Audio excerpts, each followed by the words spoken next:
انہوں نے پہلے سے میں نے کہا تو انہیں کی کرا لیجیے. میں کہتا ہوں خیر قصہ مختصر یہ کہ میرے لیے ان لوگوں نے منظور کیا اور میں اسٹیج پر پہنچا اور ان کی موجودگی میں وہ لپک کے آ گئے, مسافہ کیا اور یہ وہ سب ان لوگوں کو گھر معلوم ہی ہے, آپ کو جانتے ہیں, آپ لوگ یہی رہتے ہیں. خیر صاحب میں نے جو بات کہی وہ میں یہاں دہرانا چاہتا ہوں. وہ بات اس کے لیے میں نے ساری تمیز کی. میں نے کہا کہ یہ اتحاد ملت اور اتحاد امت یہ عنوان منافقانہ عنوان ہے. اتحاد کے نام پر انتشار کی کچھ باتیں اور پیدا کر دی جاتی ہیں اور ملت کا 2-4-5 لاکھ روپیہ کھانے پینے پہ خرچ ہوتا ہے. اتحاد مرغ اور بریانی کھانے پر ہوتا ہے. اگر اتحاد تم لے کے چلے ہو کوئی بنیاد اتحاد بھی تو ہونا چاہیے. کس چیز پر اتحاد کرو گے؟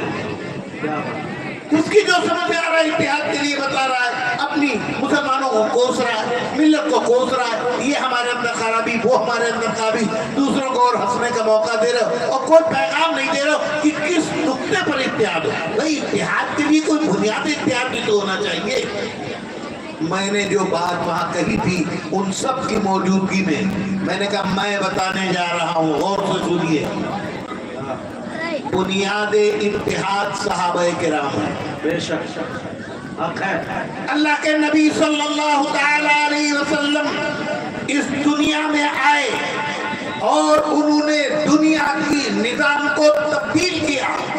یوں مسکرائے جان سی گلیوں میں پڑ گئی, یوں مسکرائے جان سی گلیوں میں پڑ گئی, یوں لب کشا ہوئے کہ گلستہ بنا دیا, یوں لب کشا ہوئے کہ گلستہ بنا دیا. میرے آقا صلی اللہ تعالیٰ علیہ وسلم نے سوچنے کے پیمانے تبدیل کیے, فکر اور نظر کی بنیادیں تبدیل کی, دماغ تبدیل کیے, ذہن تبدیل کیے, فکریں تبدیل کی, دل تبدیل کیے اور دنیا کا نقشہ بدل دیا. 23 برس کی مختصر سی مدت میں ایک انقلاب عظیم آ گیا, انقلاب آ گیا اور صدیوں کے طلسم ٹوٹ گئے. صدیوں کے طلسم. ایک بے مثال رہبر وہ اب رسول نبی اللہ کی طرف سے آئے تھے. اللہ کے نبی نے کیا کیا؟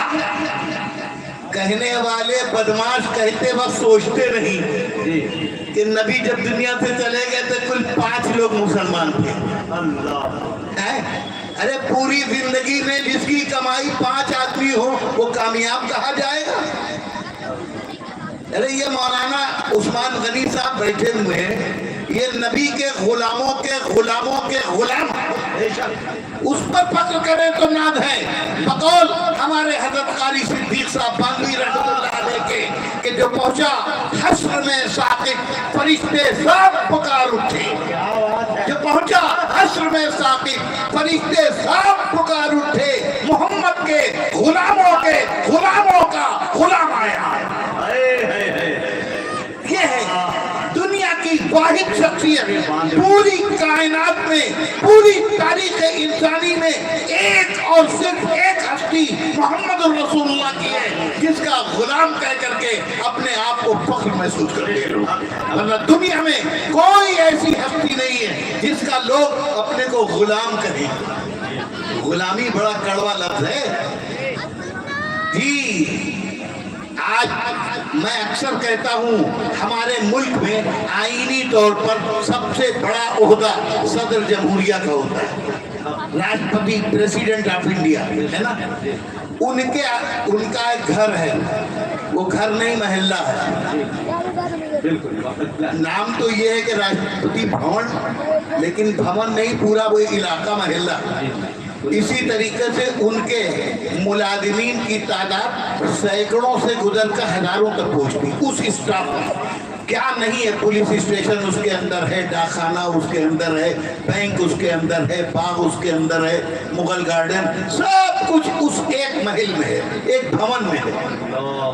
اب آپ سمجھ سکتے ہیں ہر کام کے لیے ذمہ دار لوگ مالی بھی ہیں, پوسٹ ماسٹر بھی ہیں, پوسٹ والے بھی ہیں, پولیس والے بھی ہیں, بینک والے بھی ہیں, ان کا پرسنل اسٹاف بھی ہے, ایک سینکڑوں سے گزر کر.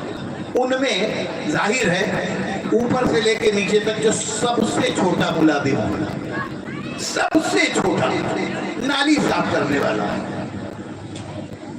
اب اس سے آپ پوچھئے کہ سنا یہ ہے کہ آپ راشٹرپتی بھون میں کام کرتے ہیں. جی ہاں جی ہاں, بہت گردن اٹھا کے کہہ دیا. کیا کرتے ہیں آپ وہاں؟ اب کیا بتائے وہ, پھر ایک منافقت کا لفظ ہے جی, یعنی میں وہاں کرمچاری ہوں.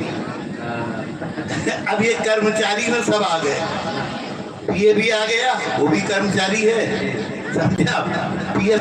اچھا صاحب, تو اب ان سے کہا آپ پوچھئے کیا آپ راشٹرپتی جی کے غلام ہیں؟ آپ یقین مانیے وہ چھٹک کے کھڑا ہے. غلام کیا مطلب؟ وہ بھی کرمچاری ہیں, ہم بھی کرمچاری ہیں, سرکار سے وہ بھی پیسہ لیتے ہیں, ہم بھی پیسہ لیتے ہیں. یہ ان کی قسمت ہے, وہ اتنی اونچی کرسی پر ہے, معمولی کرسی پر ہے. کرمچاری, وہ بھی کرمچاری, ہم بھی. کیسی غلامی؟ یعنی اتنی بڑی ملک کی سب سے بڑی شخصیت کا ادنا ترین آدمی بھی اپنے کو غلام کہلانا پسند نہیں کرتا. لیکن حضرت محمد رسول اللہ صلی اللہ تعالی علیہ وسلم, ہر آدمی خوش نصیبی پہ ہر فرد امت مگن, خوش نصیبی پہ ہر فرد امت مگن. ہر غلام آپ کا شادماں شادماں, ہر غلام آپ کا شادماں شادماں. میرے آقا آپ کی نسبت ہے ہی ایسی کہ آپ کی غلامی پر سب فخر کرتے ہیں. یہ ہے جی رسول اللہ صلی اللہ تعالی علیہ وسلم دنیا سے تشریف لے گئے. دنیا کی تاریخ کا واحد رہبر, پوری دنیا کی تاریخ, میں جو کچھ کہہ رہا ہوں ایک ایک لفظ کی ذمہ داری لے رہا ہوں, ایک ایک لفظ ذمہ داری کے ساتھ کہہ رہا ہوں, توجہ سے سن لیجئے. دنیا کی تاریخ میں کوئی شخصیت آپ کو ایسی نہیں ملے گی, چاہے جتنی نفع بخش شخصیت ہو. ہوتا کیا ہے ہماری اس دنیا میں ایک سے ایک لیڈر, ایک سے ایک کارآمد لوگ دنیا میں آتے ہیں, اچھے لوگ بھی برے لوگ بھی. اب جتنا فائدے مند آدمی ہے جب وہ دنیا سے چلا جاتا ہے تو کیا ہوتا ہے, یہ تھے اور وہ تھے, یہ کارنامہ وہ کارنامہ, یہ خدمت وہ خدمت. اگر اللہ کوئی دن اور زندگی دے دیتے تو ابھی یہ کام ان کا یہ ادھورا رہ گیا. ہر کارآمد آدمی کے لیے یہی کہا جاتا ہے کہ اگر کچھ دن اور رہتے تو اور کچھ ہو جاتا. تنہا حضرت محمد رسول اللہ کی ہستی ہے کہ زندگی میں ہی اعلان کر دیا گیا الیوم اکملت لکم دینکم واتممت علیکم نعمتی ورضیت لکم الاسلام دینا. کام مکمل کر دیا, باقی کچھ نہیں بچا. اعلان ہو گیا اوپر سے, تمہارا دین مکمل کر دیا, تمہارا نظام مکمل کر دیا, اسلام کو تمہارے لیے دین کے طور پر چن لیا. جس دن یہ آیت نازل ہوئی صحابہ کرام مسرت سے جھوم اٹھے. نبی کے غلام اپنے آقا کی کامیابی کا پروانہ پا کر اوپر سے پیغام آیا ہے, جس نے بھیجا اس نے منظوری دے دی, تم نے کام کر دیا. غلام خوش, سب ایک دوسرے کو مبارکباد دے رہے ہیں. یہ ان کو وہ ان کو, مبارک مبارک, دین مکمل دین مکمل, میرے آقا کا کام مکمل, اللہ نے فرما دیا. ایک دوسرے کو جھوم جھوم کے مبارکبادیں دے رہے تھے. اسی بیچ کچھ دیر گزری تو نظر پڑی ہم میں کی سب سے بڑی شخصیت تو نظر ہی نہیں آ رہی. وہ کہاں, وہ سفر کا ساتھی, حضر کا ساتھی, بدر کا ساتھی, قبر کا ساتھی سیدنا صدیق اکبر کہاں, وہ کہاں, ابو بکر تو ہے ہی نہیں. اب ایک دوسرے سے پوچھ رہے ہیں اور جب دیکھا ابو بکر نہیں ہے تو سب کی اوس پڑ گئی خوشیوں پر. کوئی راز ہے ضرور, ڈھونڈو ابو بکر کا. اس خوشی کے موقع پر ابو بکر کا ڈھونڈتے ڈھانڈتے لوگ پہنچے, دیکھا مسجد کے کونے میں بیٹھے رو رہے. مسجد کے کونے میں بیٹھے رو رہے ہیں. اب جب پہنچے لوگ, او ابو بکر رو رہے ہیں, بڑا معاملہ کوئی سنگین ہے, سب کی خوشیوں پر اوس پڑ گئی. اور پھر پوچھنا شروع کیا, ابو بکر کیوں رو رہے ہیں آپ؟ جاؤ ہم تم سے نہیں, یا تو آپ ہماری خوشی میں شریک ہو جائیے یا اپنے غم میں ہم کو شریک کر لیجیے. آپ کے بغیر ہماری کوئی خوشی نہیں,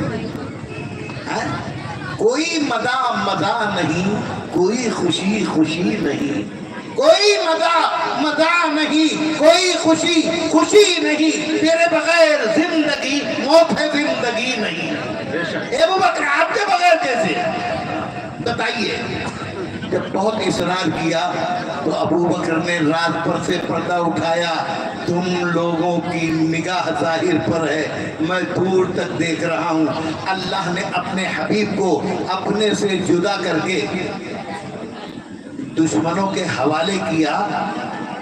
کیا کچھ نہیں گزری اللہ کے محبوب کے اوپر.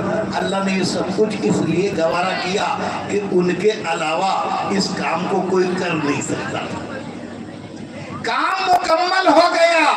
اللہ نے اعلان کر دیا کہ جس مقصد کے لیے ہم نے بھیجا تھا وہ مقصد پورا ہو گیا. اب اللہ اپنے حبیب کو کیوں اپنے سے جدا رکھے؟ تم لوگ یہ نہیں سوچ رہے ہو کام پورا ہو گیا اب اللہ اپنے حبیب کو بلا لیں گے. یہ بات ہے. چنانچہ وہی ہوا. ذی الحجہ کے مہینے میں 9 ذی الحجہ کو یہ آیت نازل ہوئی عرفات کے میدان میں, اور 2 مہینے گزرے 12 ربیع الاول کو رسول اللہ کی وفات ہو گئی. وہ صدیق اکبر کی نگاہ تھی, انہوں نے سمجھا. بات سمجھے اب کیا ہوا؟ صدیق تو اللہ کے نبی صلی اللہ تعالیٰ علیہ وسلم کام کر کے گئے, اور اس اعتماد کے ساتھ گئے, اس فرم کے ساتھ گئے, میں نے کام خالی پورا نہیں کیا بلکہ ساری دنیا میں قیامت تک کے لیے سامان کر دیا ہے. کیا اصحابی کالنجوم بأیہم اقتدیتم اہتدیتم, میرے صحابہ بکھرے ہوئے ستاروں کی طرح ہیں, ان میں سے جس کا بھی دامن تھام لوگے ہدایت پا جاؤ گے. کیا بات ہے, کیا بات ہے. جس کا بھی دامن تھام لوگے ہدایت پا جاؤ گے. یہ شمع نبوت کے فرمانے خود کچھ نہیں ہے, خود کچھ نہیں ہے, ان کا سرا ملا ہوا ہے نبی صلی اللہ تعالیٰ علیہ وسلم. میں نے یہی بات کہی, نبی اپنا کام کر کے چلے گئے, اور یہ بات میں نے اس سے پہلے بھی ایک مرتبہ کہی تھی. میرا ایک رسالہ نکلتا ہے یہاں پیانی میں, واتا نہیں, پہلے آیا کرتا تھا البدر کے نام سے. 1979 میں ایران میں ایک انقلاب آیا تھا, آپ لوگوں کو معلوم ہے.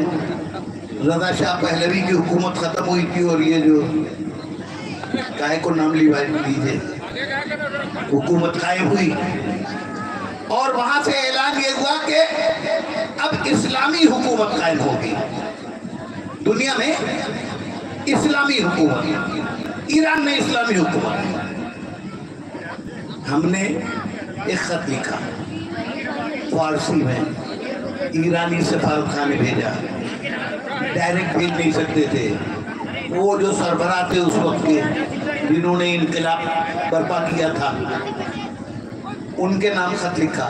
میں نے کہا آپ نے اعلان کیا ہے کہ آپ کے ملک میں اسلامی حکومت قائم ہوگی, آپ پہلی مرتبہ اسلامی حکومت قائم کرنے جا رہے ہیں, یہ اس سے پہلے کبھی قائم ہو چکی ہے. اگر قائم ہو چکی تو نشاندہی کر دیجئے وہ کب ہوئی جی, اور اگر نہیں قائم ہوئی ہے تو آپ کے لیے بنیادیں کیا ہوں گی؟ رسول تو ہے نہیں آپ کے سامنے. کوئی سناٹا چھایا رہا, جواب کیا دیتے؟ خلفائے راشدین کے سوا اور کس کا حوالہ دے سکتے ہیں اسلامی حکومت کے لیے؟ نبی کے مشن کو صحابہ نے ہی تو پورا کیا ہے. اللہ اللہ کے نبی نے خود فرمایا علیکم بسنتی وسنت الخلفاء الراشدین، تم کو میرا طریقہ اپناؤ اور میرے خلفاء راشدین کا طریقہ اپناؤ۔ بھائی میرے، یہی میں نے کہا سب کے سامنے، میں نے کہا بھائی کھانے پینے پر اتحاد نہ کرو، ملت کو ایک نقطہ دو، بتاؤ